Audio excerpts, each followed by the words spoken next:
Lung খুঁজতেছে।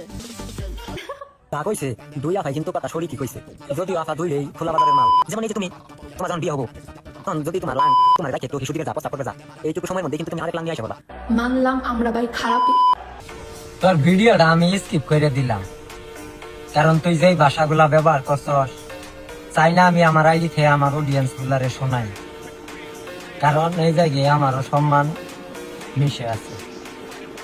আমি তোরে যে ভিডিও বানাইছিলাম তোর ফ্যামিলিরে টান দিছিলাম, তুই পুরা নারী জাতির কলঙ্ক দিলি তুই, আর তার প্রতিবাদ করলাম আমি, আর শেষে তুই আমার ফ্যামিলিরে টান দিলি।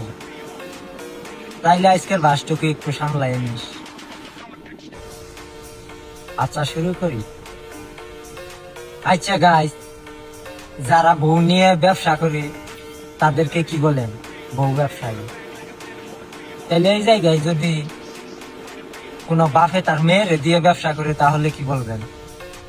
বাপে মেয়ে ব্যবসায়ী, কারণ তার মেয়েরে দিয়ে ইনকাম করে। আমি কি এই কথা বলছিলাম তোরে, তাই এখন বলে গেলাম।